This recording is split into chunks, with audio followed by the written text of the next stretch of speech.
Lisa Rann Edwards. I am the host of Social Work Coaching Hub, Dear Social Worker Podcast, Dear Christian Social Worker Podcast. And we have been celebrating Social Work Month here live, having conversations, debates, roundtables all throughout Social Work Month because we have been celebrating each other.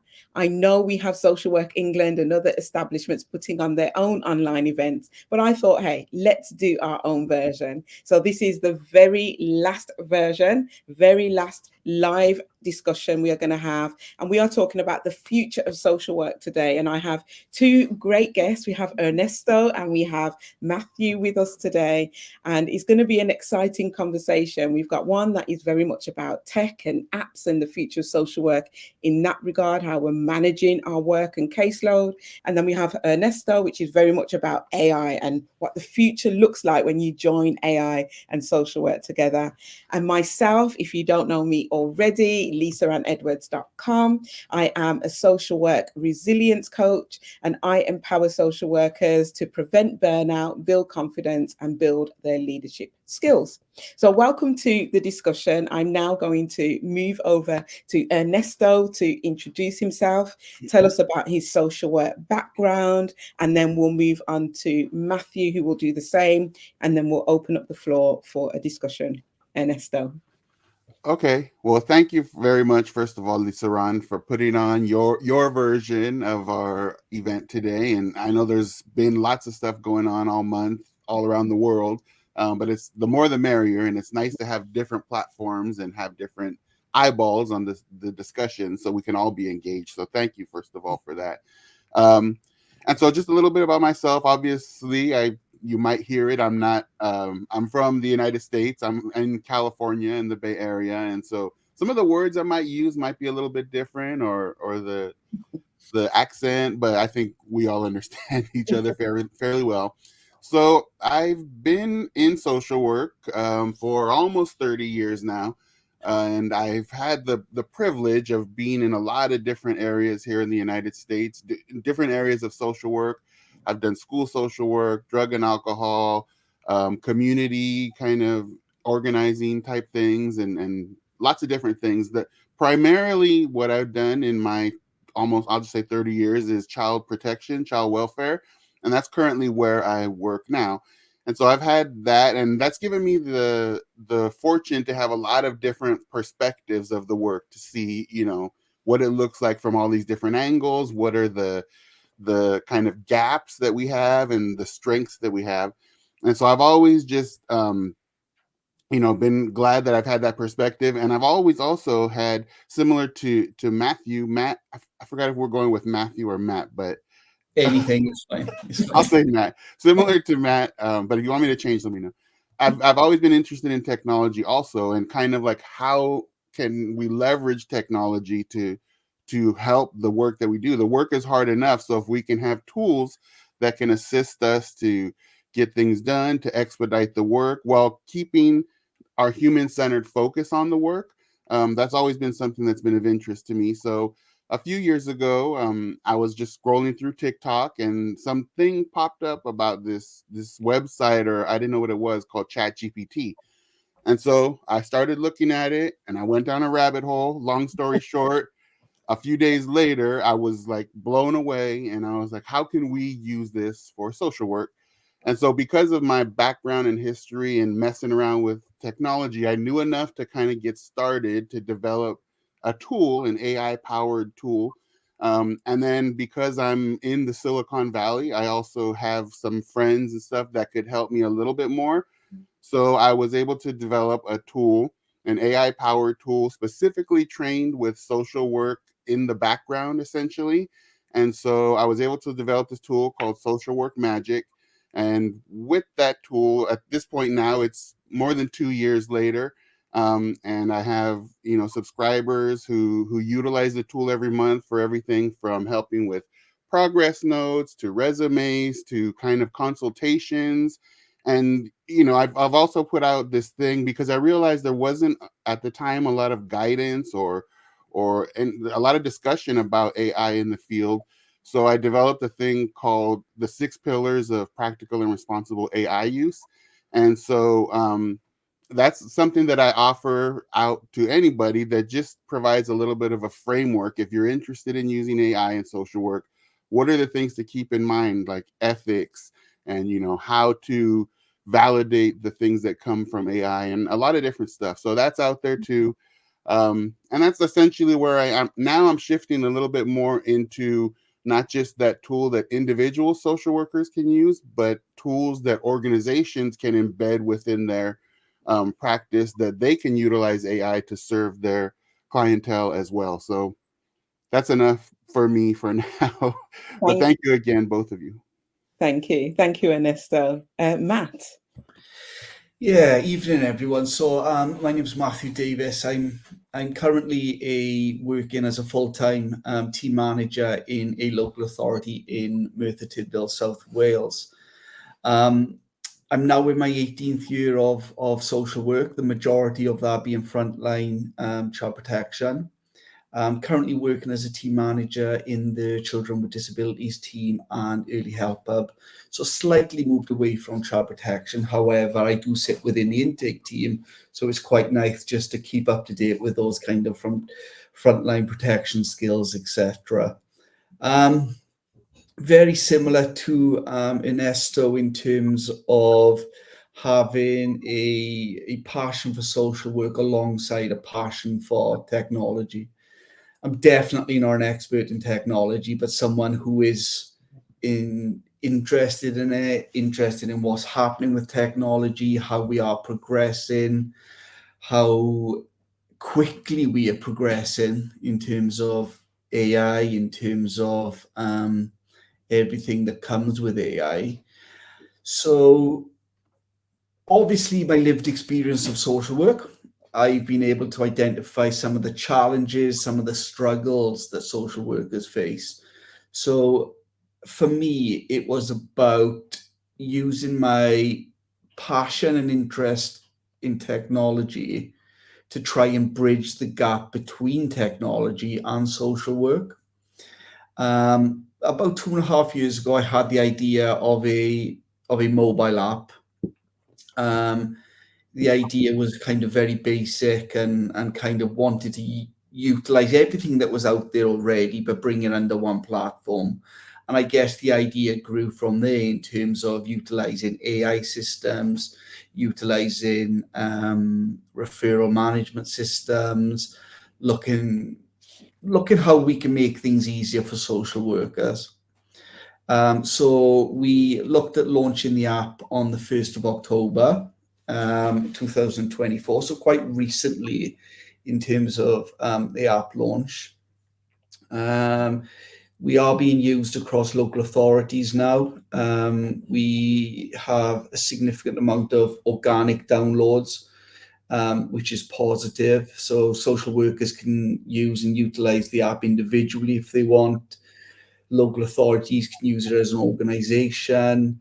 And I guess for us, it's about making sure social work is at the front of the app rather than technology being there first. Because quite often, I think we have systems developed for us that perhaps may seem the right move or may seem the right way for social workers, but quite often it suits maybe the performance indicators first rather than what we need to do as social workers. So for me, it's not losing the human side to social work, it's balancing them both together, and that's what we really want to try to do, to focus at the social work way.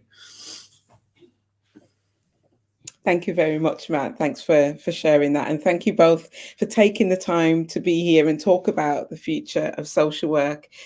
For context, if you don't know who I am, I have been a qualified and registered social worker since 2012, mainly in long-term CP. And 2.5 years ago now, I stepped back from the front line to set up the social work coaching hub, simply because halfway through my career, as most social workers do, I reached burnout. I had nothing left. I was on the phone to my friend Paula, who was a police officer, and she was like, "Are you going to continue moaning about this, or are we going to do something?" And I thought, I'm going to continue moaning about this, which I did for a while. And then as I decided to think about what is the best way for me to move forward from being burnt out and constantly feeling exhausted, and I explored the avenue of coaching. And that's when I discovered coaching. And by the end of a couple of weeks, I was like, right, I'm going to just do it, just get an extra qualification and go for it, which I did. And I got my qualification, started getting clients. I actually left social work altogether. I was like, I'm done with y'all. I've got my own qualification now. I'm out of here. But what happened during that journey is I started my own podcast, etc. But I ended up being a full-time carer. And because of that, when that phase was over, I had to go back to social work, of course, to recoup and go through all of that. But I also kept my business going. So part-time, I was always working as a social worker, always getting speaking engagements, had training, workshops, etc. So that all continued.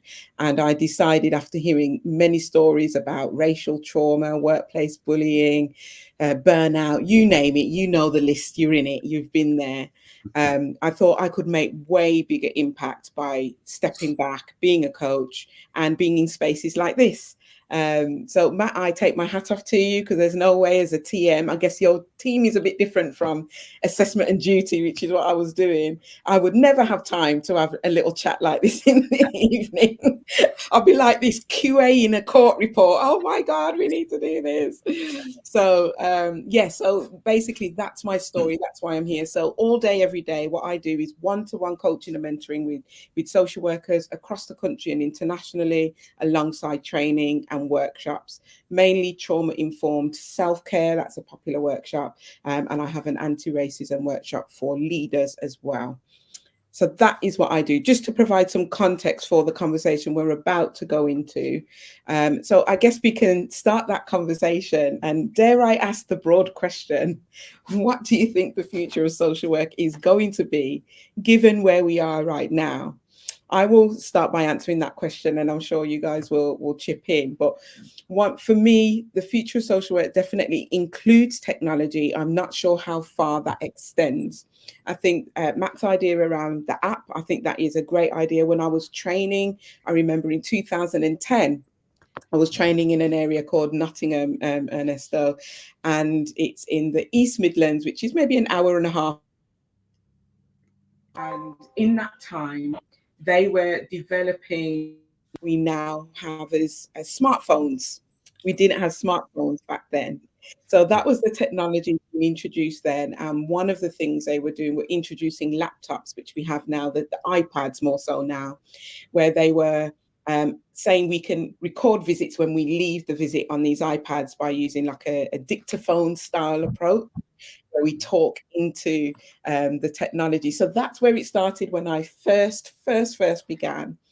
And now we're in a completely different space where we've got apps and we've got AI. I mean, it's a completely different space. But what one of my thoughts are around the ethics of using apps, how reliable and viable they are. And also, if I was a parent, would I be comfortable with a professional using an app to record information and get that into the system? I know for a fact these are things you've all thought about, but I think it makes for a healthy conversation.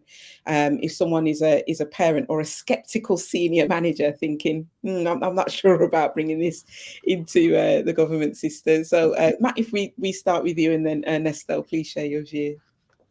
Yeah, I mean, they're all worries that I absolutely share as well. And I think developing the app, these have been considerations that I've continuously thought about. But I think what's important to note is the app is never about replacing traditional ways of social work. It's not about replacing the ways of how we currently work. It's just an added extra in terms of making things easier.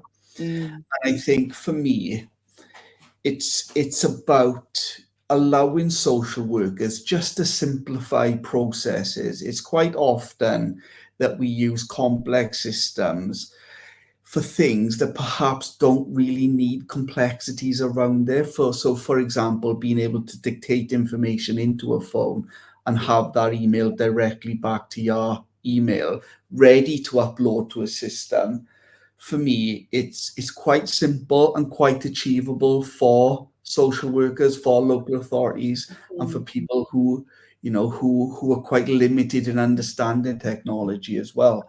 mm, However, the impact of that is far greater than the challenges that it could potentially bring, in my view. mm, Um, I think you're absolutely right. Every bit of technology we use, there's always a risk of how reliable that technology is, especially for the information that we record on or the information that we share. However, things are becoming much, much more reliable, much better. For example, network coverage getting far better. There's always internet available. So wherever you are 90% of the time able to submit that form via your phone or via your iPad or laptop, etc. And I think it's been used. The app has been used in a local authority in South Wales, and one of the social workers recently said to me, and they actually said it on radio, and it was, in my career, I've never felt so up to date with my case notes as mm, I now since using the app. mm. And for me, that said it all. That Mission that accomplished. absolutely. I mean, it didn't need anything extra around that comment. Mm, That was the comment that was needed. mm, But I think what is fundamental is that social workers continue to take responsibility for the information that they put into the systems. So this is not about taking away proofreading or taking away, rereading your assessment, checking the information. That is just as important, no matter what technology we use. mm, mm. Thanks, Matt. Ernesto? Yeah, I think Matt did a great job of really encapsulating a lot of the general themes that come up, and I agree with a lot of what he said, and to just kind of track a little bit with you, Lisa Ron, I when I came in, we were barely just getting internet itself, um, and then we kind of went through that. So we had like very early primitive databases that we used in that time, but it was, I mean, it was, I was literally on the border of pen and pencil and these new systems. Mm, So we saw that. Then like cell phones and tablets and laptops and all the progression that we have. But in terms of, at least where I'm from, I've always felt that we're like behind, we're lagging behind in social work, and a lot of times, we're, in my experience, it's our systems or our bureaucracies that a lot of times for good reason, they delay the integration of some of these technologies to the point where by the time we cross all our, get everything signed and approved, the technology's 10 steps ahead, and yeah, we got the one we wanted, but now we're still behind. And mm, so that's always been a frustration for me. And I feel like now with AI and just the advancement of technology in general, but specifically I think that dilemma in social work is more important than ever, because this stuff is moving like on a, I mean, I'm sure everyone sees on a daily basis, mm, there's these leaps and bounds of progress. And 2 years ago, when, in a little more than 2 years, when I started talking about AI, my perception was that a lot of our colleagues were against it, again with a lot of good reason that still are valid today: ethics, privacy, data storage, all these things that we've talked about. mm, And but there were a lot of people who were just absolutely not, never, ever will I consider this. And now 2 years later, it's almost to the point where I mean, it's embedded in everything. It's in Google and Microsoft, and mm, anywhere you go there is AI. And so with the billions and trillions of dollars being invested, you can't, it's hard to deny that it's going to be part of all practice wherever you are. It's going to be part of it, including social work. And mm, I mean, it already is kind of becoming somewhat integrated at a low level. But I think because of that, we're at a real crucial kind of crossroads here, where we as a profession need to, not just in these conversations, which are important, but really at the tables where the decisions are being made about app development, about policy, about law. we need to be at those tables and use our voices to inform these decisions going forward, because if we're not there, like Matt already kind of said, there's going to be, people who are tech people who have maybe the best interest in mind, and they have good intentions, but they don't truly know the work. And so they're going to make decisions about how these apps look, or, maybe legislators who don't really know the work, but they want to do right. They're going to put some policies or laws into place that don't really reflect the Mm. reality on the ground. And Mm. so I think really right now, I feel like we've gone through the denial phase a little bit, and people have kind of The jumped stages on of board. grief, leaving behind the pen and paper. Yeah, people have kind of jumped on board, and at least accepted that this looks like it's what it's going to be at some level. Yeah. And so now that we're in that, I think really we have to have, and kind of in an expedited fashion, like we need to start really having discussions. I know I work for a pretty large government agency. I guess you guys would call it an authority over there. Yeah. And we're in Silicon Valley. We're pretty advanced, pretty forward thinking. To my knowledge, and I've asked, we don't have any AI policies. We don't have anything about AI. It's almost like the organization doesn't want to have to deal with that, but it's here and people are using it, and people are, so far I haven't heard of any negative things that have happened, or breaches of confidentiality or anything like that. But easily any of those kinds of things could happen if we're not taking this head on, confronting it at the local level, and then at the app development level, legislature, all those kinds of things. So I think the immediate future of technology and AI is getting ourselves maybe at tables where we're not traditionally used to being at, but we need to be at these tables to make these decisions. Otherwise, this technology is going to be given to us, and we're not going to have a voice in what it looks like, and it's not going to reflect what we do. Yeah. Yeah. That's more the Thank you. immediate. Thank you And for I sharing that. Go ahead, Matt. and I think that point is absolutely key in terms of technology and AI development is happening. It's inevitable. It's going to be used at some point within nearly every profession at some level. Mm. We need to get in front of it and prepare ourselves for that change, because quite often we get left behind as social workers. We get left behind in terms of the development of technology and how we utilize that within our role. So I think it's we have an opportunity now to kind of ride the wave along. People are learning, so let's learn together. Mm. Quite, if we manage this in the right way, then we can certainly utilize the technology, in my view, to make things far, far easier for social workers and the profession. Mm-hmm. Mm-hmm. Thank you both for sharing those perspectives. I certainly agree with both of you. Have a slightly different view in terms of the coaching element, because where coaching is concerned, it's personal, isn't it? It's that one-to-one. It's this person's come to you and said, I want to develop, my leadership skills. Now, where AI can fit into that is if I put in what it is they say they would like to achieve, and that will throw a program out at me, I could use that program. It's my personal preference not to do that, as I know the profession well. I know my role well, so I can put together a program quite easily based on what their needs are. But that could be a way in which you use AI for a coaching purpose. But then the argument could then become, and I've seen this on TikTok or before, where people say that, Chat GPT, it's my best friend lately. I just have conversations with it, right? And some people could choose to use that as an option instead of seeking coaching or counseling, therapy, etc. So my question to you guys is around who's training the AI and who's behind the AI, because it has to be trained to think in a certain way and have certain answers and have certain constructs and frameworks to be able to give you information. So, Ernesto, I guess this question is more thrown in your direction, but I'm sure, Matt, you do have a view. So, yeah, over to you, Ernesto. What are your thoughts? Yeah, that was one of the initial questions that a lot of people had a couple years ago and still have. Frank, obviously you have the question here today.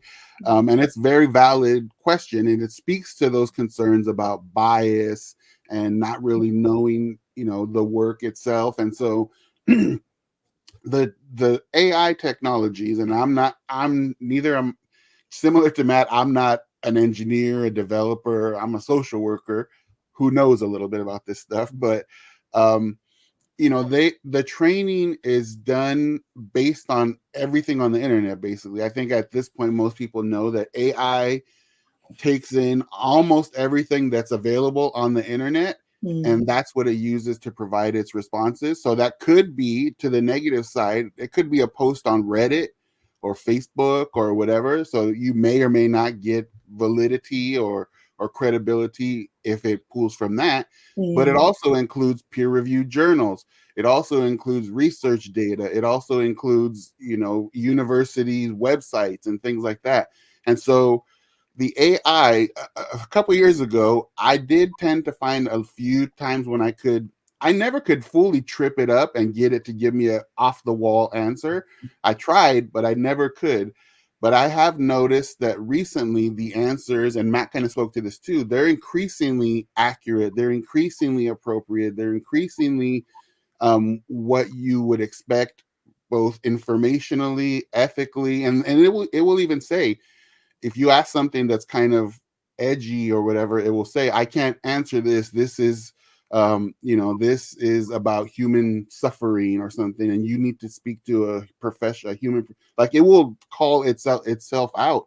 So I've noticed that the developers, because a lot of people raise their voices, I think, started to put intentionally some focus on making sure that they were conscious about their biases and that. But it's nothing is perfect. Everything needs to be validated always. The other part that's more recent that can assist someone in validating and understanding how the responses are coming back to you is this thing called chain of thought.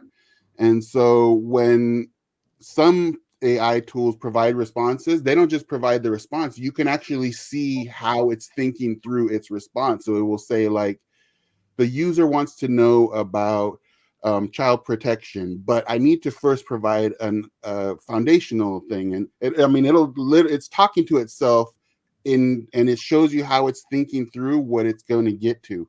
And so when it provides you with the response, you can just use the response and look at that, but you can also look at how it came to that response. So a little bit, it kind of speaks to your question about who's training it. That's not answering who's training it, but at least it's giving a little kind of transparency as to the chain of thought and the logic that it used to get to what it provided to you. So just a couple of brief thoughts there. Thank you, Ernesto. Matt?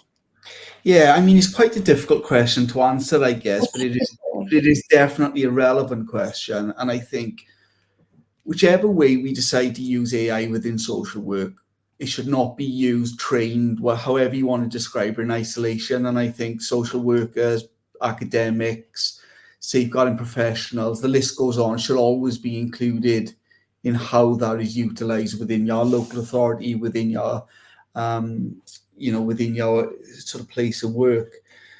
I think for me, the question is, how are we going to use AI? Because I guess there's different levels of how we can use AI.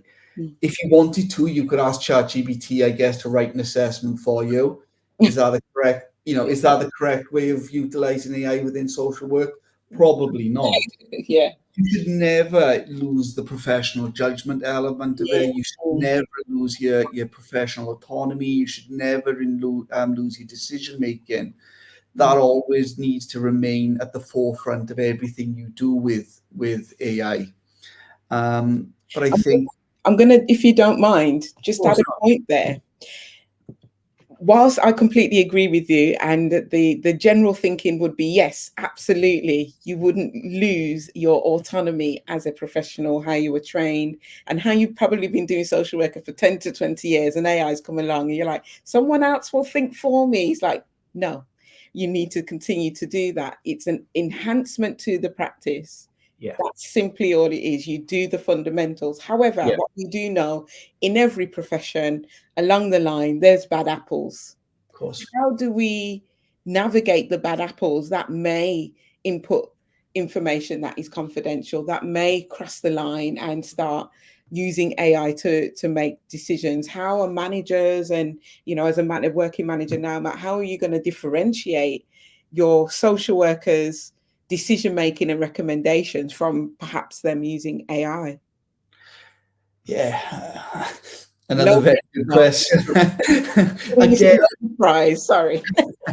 again, for me, it's going back to the fundamentals of being a social worker, being a manager, and that's utilizing supervision in the right way. It's ensuring that you use reflective supervision. It's ensuring that as a manager, you also have a good understanding of the case that you are talking about.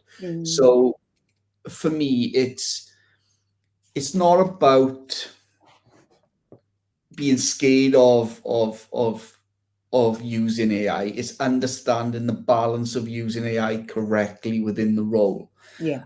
We're always going to have people who will push that limit, absolutely. But I think for us, it's then going back to that professional taking responsibility for the way they use that. Good management, good team morale, good ethics within the team will hopefully steer those people in the right direction in ensuring that they understand that exactly what you said. It's not a replacement to the fundamental, it's an enhancement to help the job. But it is something that managers, seniors, we all need to be mindful of, because that is one of the big risks. Absolutely. And I think someone who is an advocate for AI and an advocate for tech, I'm certainly not naive in thinking that isn't a risk. Absolutely not, Yeah. And just like any, family that we've ever worked with, you can't eliminate every single risk. All you can do is work with it to reduce it. And it's remembering it from that angle. It begs the question, and something you picked up on there earlier, Matt, and perhaps Ernesto, you could shed some light on what things are like in the US. Why is social work always behind when there's something new that comes into play, and you can see how well it's working in different professions or in the world in general? Just in similar, I can speak to this from a coaching perspective. I was coaching social workers way before British Association of Social Workers were thinking about bringing it into their offer. That's only happened in the past couple of years, for example. And just generally, when you contacted local authorities about, your social workers could do with some extra support, this is what coaching offers, this is how it can complement supervision, those doors were shut. And it's like, no, we have supervision, and supervision works for us. Everyone's trained in supervision. That's what we do. That's it. And we have employment assessment programs, they call it here, where we've got counselors and we've got mentors and people that can access. We pay for this service already. We don't need coaching. Now we've moved to, let's coach all of the leaders. All the leaders could do with coaching. That is the approach. Now let's introduce coaching to social workers. Now let's offer it through the unions. So in my view, social work overall was behind that coaching wave when it was really coming into play, really taking off, and the benefits were quite clear to see across professions. So if I direct this question to you, Ernesto, as to why you think as social work as a profession is behind, and whether that's the same in the US. If I had the answer, I would be a wealthy man, I think, because I mean, like I said, I've felt that since I started 30 years ago. Like, we've always just seemed to be behind. And I've always worked for government agencies, fairly large government agencies. And so at first I thought that it was just the bureaucracy, which is a huge thing. Like, it takes 10 years and 1 million people to move half an inch, any kind of thing. And so the bureaucracy in some organizations, I think here in the United States at least, is a huge barrier to progress. And that's just the nature, I think, in many ways, of bureaucracies. But there's other elements too that I feel factor in. One is just the nature of the work too, because of legalities and liabilities, and the fact that every single decision we make impacts real human lives generationally. So I think that when we're making big decisions about the implementation of a new system or a new technology, we're not just considering should we use this app, we're thinking what are all the billions of possibilities that could impact this individual or their parents or grandparents or great grandparents down the line based on a mistake that we make by using this app. And so those second thoughts and what if kind of scenarios with the right intention in mind, I think do get in the way of progressing it. And so I've always thought that that was also a barrier. Financial challenges. I don't know how it is in Europe and in the UK, but here we, Don't want to take yeah, yeah. money and resources are Yeah. always an issue Yeah. to, to be able to find this stuff. But then on the flip side of that, I've looked at sometimes places like healthcare, like, medicine and other areas that do similar kind of work to what we do. And they seem to be able to they're not as behind as us. And I've never really been able to understand how can they do it. At the hospital, the medical social workers at the hospital have better stuff than us, or the probation officers in the jails who are working directly with people, they have all these tools, and it's not exactly the same as the work that we do on the front lines always, but it's close. And so I don't know, I don't have the answer to why we're behind. I think at the core of it, social work professionals do have really the best intentions in mind and are really cautious because we understand that the impact that we have on human lives. But I think our culture maybe has gone a little too strong towards that, and in such a way that it prevents us from doing things that actually could benefit those same people that we're worried about. So that's probably the best answer I could give you right now. Yeah, thank you for sharing. You made some really good points there, but I won't add anything further. I can see Matt was agreeing with some, so I will head straight to Matt. Yeah, I think I mirror everything that kind of Ernesto said there. I think for me, it's the fear element, the fear of change, and I think if we get it wrong, we could get it very, very wrong, and the impact of that is can be catastrophic, I guess.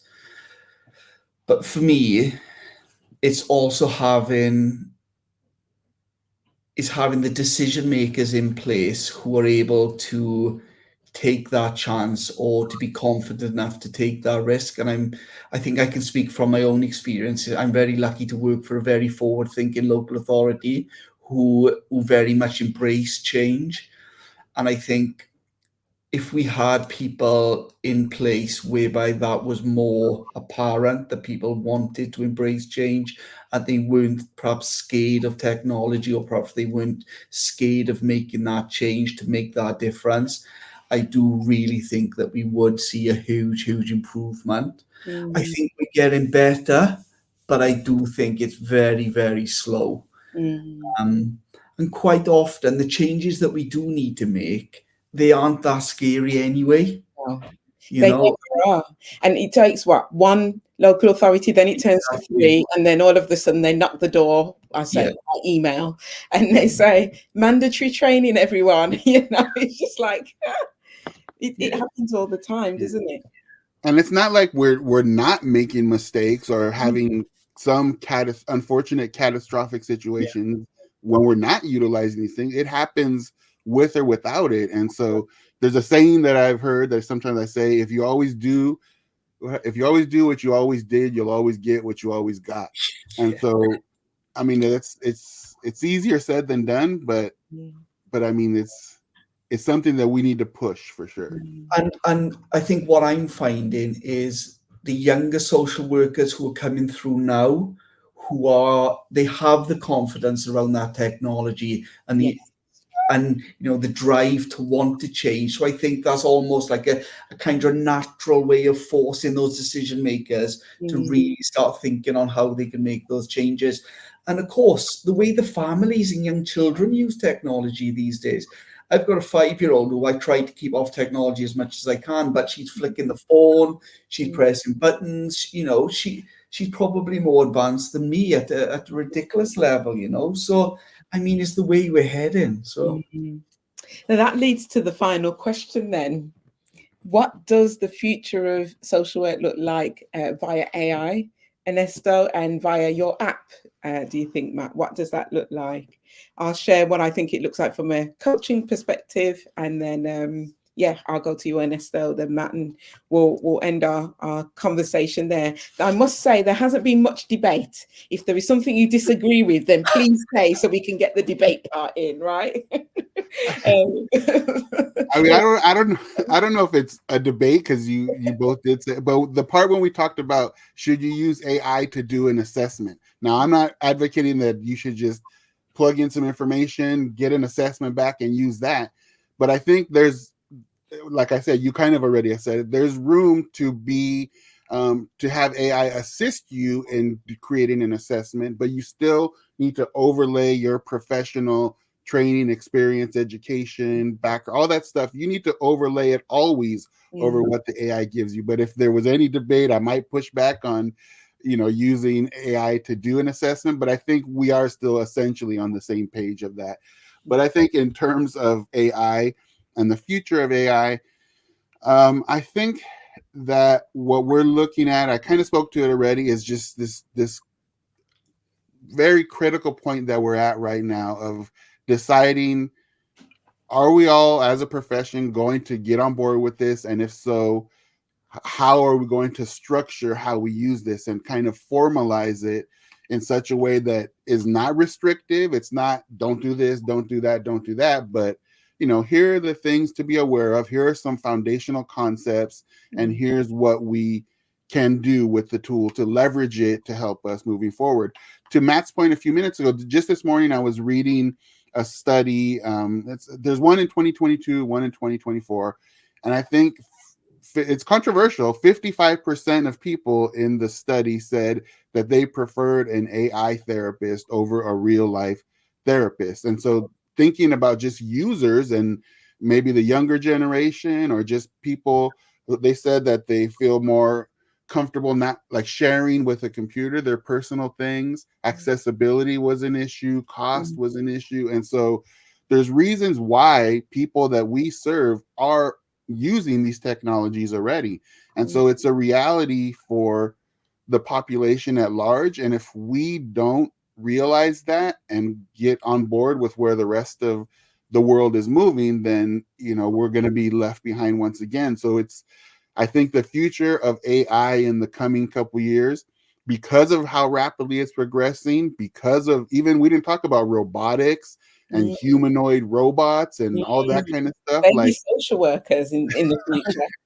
Yeah, like I'm not one to say, every time I talk about AI, I say there's parts of this work that AI cannot do currently as we speak, because I don't know in 3 or 5 years, I truly don't know what it will look like. And so I think that if there's anything, it's that human element, it's the nuances, it's the almost vibrational kind of things that you can't name, that when you're sitting in a room with someone who's going through a situation and there's a human connection that's there, that I don't think AI or robots or anything will be able to replace anytime soon. I think there's a lot of what we do that could be replaced in all reality, but that human element is still, I think, far off. So the future, I think, is accepting the tools as they are, learning how to use them, but also, because those tools are taking some of that administrative work and stuff off our desk,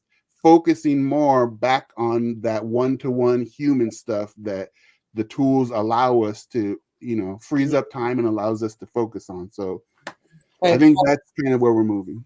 I agree with all of it, and adding my part from a coaching point of view, I think there's ways in which I agree with you around cost, accessibility. Of course, you can use ChatGPT quite freely now and have a conversation with it, the free version, let alone the paid version.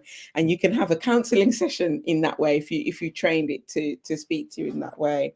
But the human element, I think, is very important. But in terms of what I feel, what could happen from a social work, mainly a coaching point of view, but we could bring in the social work element, is that perhaps we will be able to access AI, which we train in the way that we coach with the skills and the qualifications, etc., that we have as coaches.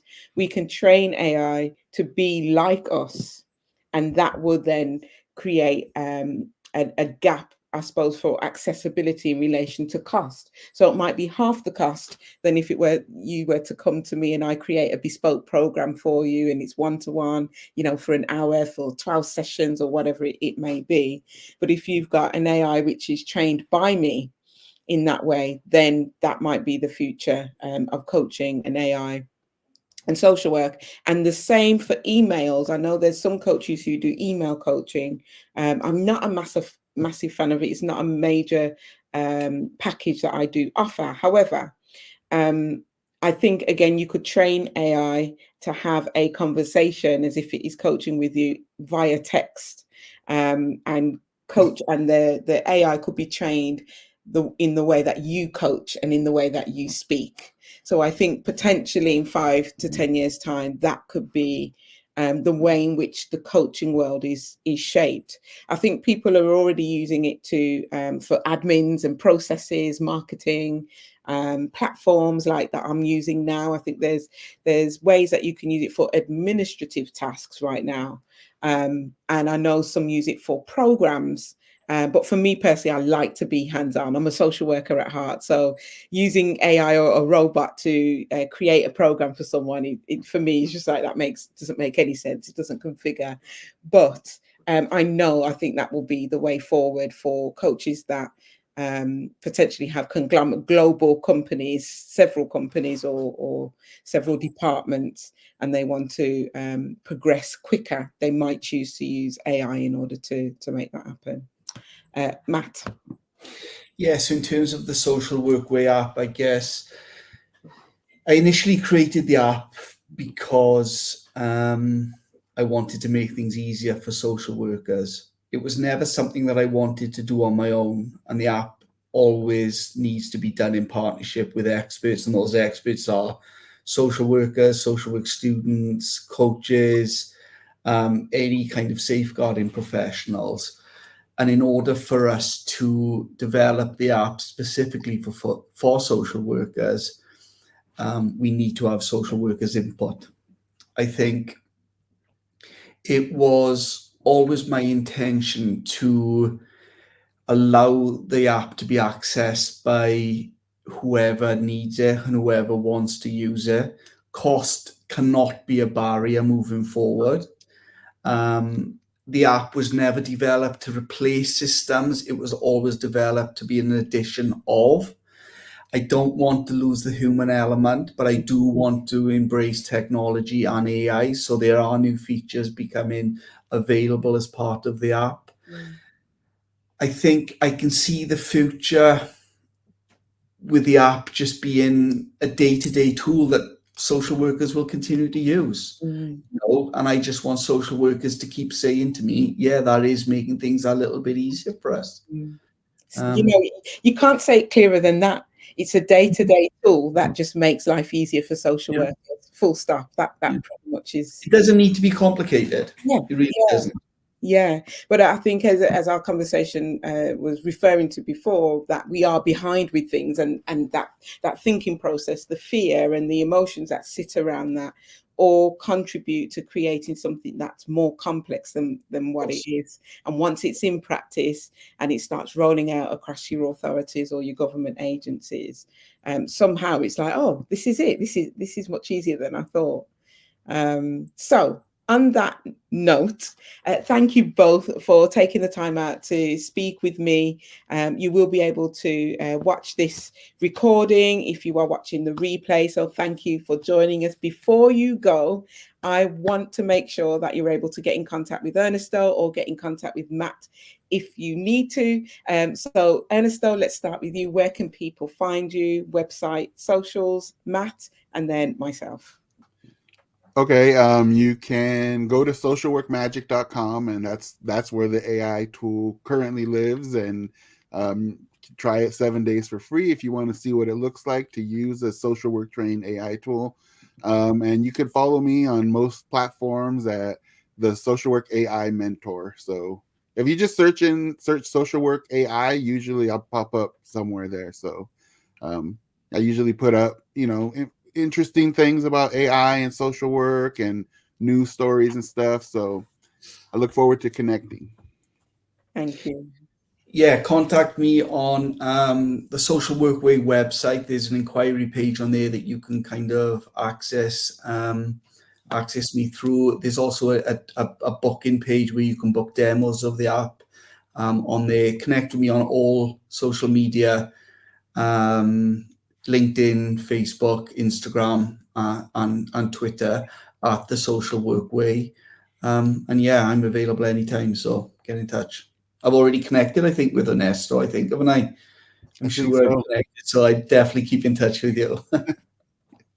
Yep. Great. Thank you both. And thank you both for your time. If you are hearing me for the first time or not sure where to find me, my name is Lisa Ran Edwards. That's Lesiran Edwards. Find me on LinkedIn. I will say LinkedIn is my main squeeze, and I would say Instagram is my side piece. That's the way that I described it. So I'm on LinkedIn way more. That's what that means. It doesn't mean anything else. So on LinkedIn mainly. If you are a podcast listener, please go to all platforms. You can find Dear Social Worker podcast.